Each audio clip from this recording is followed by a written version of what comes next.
Success पाना है तो मोटिवेट रहो, मोटिवेट रहोगे तो सफलता आपके कदम चूमेगी। भगवान विष्णु ने बताया गौ माता की सेवा का फल कैसे प्राप्त होता है। भगवान विष्णु ने नारद जी को बताया कि सच्चे हृदय से किया गया पुण्य कभी व्यर्थ नहीं जाता। आज इस कथा में हम जानेंगे कि गौ माता की सेवा का फल हमें कैसे प्राप्त होता है। आपसे निवेदन है कृपया इस कथा को पूरा अवश्य सुने। भगवान श्री हरि विष्णु की कृपा आप पर बनी रहे और जय श्री हरि विष्णु। तो चलिए इस कथा को शुरू करते हैं। पुराने समय की बात है, एक छोटे से गांव में रामलाल और उसकी पत्नी सुगंधा रहते थे। उन्हें गौ माता से बड़ा प्रेम था। वे अत्यंत गरीब थे, लेकिन उनकी सबसे बड़ी पूंजी उनकी गौ माता, जिसका नाम था गौरी। रामलाल और सुगंधा गौरी की सेवा बड़े प्रेम और श्रद्धा से करते थे। गौरी उनके लिए केवल एक पशु नहीं बल्कि उनकी संतान के समान थी। वे गौरी को अपने संतान की तरह प्रेम करते। वह जो भी दूध देती उसी से वे किसी तरह अपना जीवन यापन करते थे, लेकिन फिर भी उनके जीवन में निधनता बनी रहती। आखिर दुर्भाग्य की छाया रामलाल और सुगंधा का पीछा क्यों नहीं छोड़ रही थी। दुर्भाग्य से उनके गांव में एक दिन भयंकर अकाल पड़ा। अन्न जल सब सूख गया। रामलाल और सुगंधा के पास कुछ नहीं बचा। भूख से व्याकुल होकर रामलाल ने अपनी गौ माता को बेचने का निश्चय किया। यह निर्णय लेना उनके लिए आसान नहीं था, परंतु पेट की ज्वाला के आगे वे विवश थे।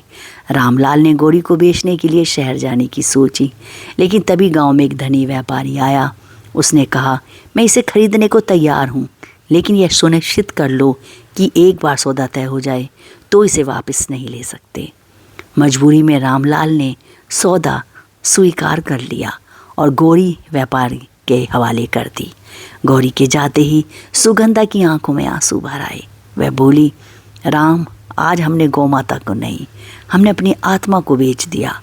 भगवान हमारी परीक्षा ले रहा है, लेकिन मुझे विश्वास है कि गौ माता हमें एक दिन वापस अवश्य मिलेगी। नारद जी की लीला भी अद्भुत है। आकाश से यह सब देख रहे नारद मुनि को बड़ा दुख हुआ। वे तुरंत भगवान विष्णु के पास पहुँचे और बोले, प्रभु, यह कितना अन्याय है। जो सच्चे भक्त मन से गौ सेवा कर रहे थे वे ही भूख से मरने की कगार पर हैं, और एक लालची व्यापारी उनकी गौ माता को अपने स्वार्थ के लिए उपयोग करेगा। नारद जी की बातें सुनकर भगवान विष्णु मुस्कुराए और बोले, नारद, इस संसार में सब कुछ कर्मों का ही फल होता है, पर यदि तुम्हें लगता है कि न्याय होना चाहिए तो तुम्हारी इस जिज्ञासा को दूर करने के लिए हमें यमराज के पास जाना होगा। वही हमें उसका उत्तर दे सकते हैं। नारद जी यमराज के पास पहुंचते हैं कि इस निर्धन दंपति के पिछले जन्मों के कर्म क्या कहते हैं। कृपया मुझे बताइए, तो क्या इन्होंने पिछले जन्म में कोई पाप किया था जिसके कारण इन्हें ये दुर्भाग्य से भरा जीवन मिला है। आखिर यमलोक में कर्मों का निर्णय कैसे होता है, आप मुझे बताने की कृपा करें। यमराज ने धर्मराज सभा में इस विषय को उठाया। यमराज ने बताया, रामलाल और सुगंधा पिछले जन्म में एक समृद्ध राजा थे और रानी थे, लेकिन उन्होंने अपने राज्य में एक बूढ़े ब्राह्मण की गाय को जबरन छीन कर उसका मांस खाने का आदेश दिया था। उसी पाप के कारण वे इस जन्म में गरीब हुए और अपनी ही प्रिय गाय से वंचित हो गए, परंतु उन्होंने इस जन्म में गौ की सेवा की है, इसलिए उनका भाग्य परिवर्तित हो सकता है। नारद जी बोले, तो क्या इनकी विपत्ति का कोई अंत नहीं। यमराज मुस्कुराए, धर्म की परीक्षा कठिन होती है, लेकिन यदि वे सच्चे मन से गौ माता के लिए कुछ त्याग करेंगे तो उनका पुण्य उन्हें वापस मिलेगा और उन पर लक्ष्मी जी की कृपा बरसेगी। भगवान विष्णु ने देवी लक्ष्मी को इस समस्या को देखने के लिए कहा। देवी लक्ष्मी ने रामलाल और सुगंधा की परीक्षा लेने का निर्णय किया। देवी लक्ष्मी और गरीब दंपति की भक्ति को देखने के लिए एक वृद्ध का रूप धारण करके रामलाल के घर गई। वृद्धा ने कहा, बेटा, मैंने सुना है तुमने अपनी गौ माता को बेच दिया, क्या तुम्हें उनसे कोई लगाव नहीं था। रामलाल की आंखों में आंसू आ गए। माँ, यह मेरे जीवन का सबसे कठिन निर्णय था, लेकिन मेरे पास और कोई उपाय नहीं था। वृद्धा ने मुस्कुरा कर कहा, यदि मैं तुम्हें एक सोने की मोहर दूँ तो क्या तुम अपनी गौ माता को वापस लाने का प्रयास करोगे। रामलाल तुरंत बोला, माँ मैं अपनी जान दे सकता हूँ, लेकिन गौ माता की सेवा का अवसर मिले इससे बड़ी मेरे लिए कोई दौलत ही नहीं है। वृद्धा ने आशीर्वाद दिया और एक मुट्ठी चावल रामलाल को सौंप दिए।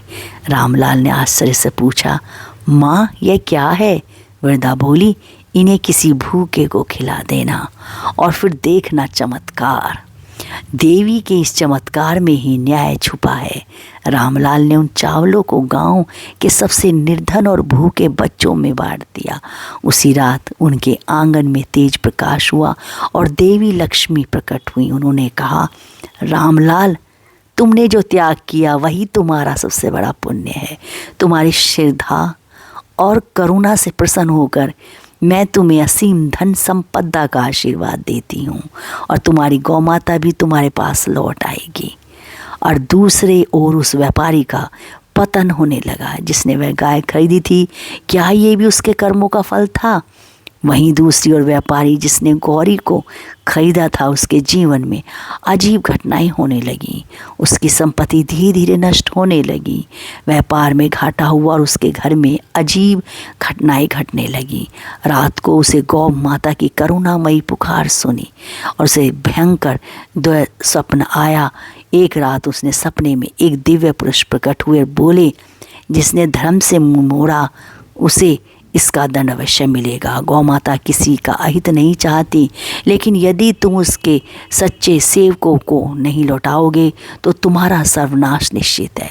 व्यापारी भयभीत हो उठा, लेकिन लालच ने उसे फिर से अंधा कर दिया। एक दिन उसने सोचा कि वह गौ माता को बलि देकर अपने दुर्भाग्य को दूर कर देगा, और जैसे ही उसने ऐसा करने का प्रयास किया उसके हाथ जड़ हो गए। वह अपनी जगह से हिल भी नहीं पाया। तभी एक रहस्यमयी आवाज़ आई, जो धर्म की रक्षा करेगा वही बचेगा। व्यापारी बुरी तरह डर गया और तुरंत ही रामलाल के घर जाकर गौ माता को लौटाने का निश्चय किया। उसने रोते हुए रामलाल से क्षमा मांगी और गौरी को वापस कर दिया, और इस तरह से यमलोक में कर्मों का निष्कर्ष निकला। यमराज ने धर्म सभा में घोषणा की कि यही प्रमाण है कि सच्चे हृदय से किया गया पुण्य कभी व्यर्थ नहीं जाता। जब तक मानव धर्म के पथ पर चलता है तब तक उसे कोई विपत्ति डिगा नहीं सकती। भगवान विष्णु नारद जी बोले, जो भी इस कथा को सुनेगा उसे पुण्य की प्राप्ति होगी और वह अपने जीवन में धर्म की महत्ता और गौ सेवा से मिलने वाले पुण्य को समझेगा। मनुष्य कर्मों के फल को, सिद्धांत को समझेगा और अच्छा कर्म करेगा। और इस प्रकार भगवान विष्णु, नारद जी और यमराज ने मिलकर यह सिद्ध किया कि पुण्य और पाप का हिसाब सटीक होता है और सच्चे मन से किया गया धर्म अंत विजय प्राप्त करता है। और जय हरि विष्णु। और आपको ये हमारी वीडियो कैसी लगी कमेंट करके बताना, और यदि आपको पसंद आई है ऐसी ढेर सारी कहानी कथाएं और सुननी है तो हमारे चैनल को सब्सक्राइब करें। राधे राधे, जय श्री कृष्णा।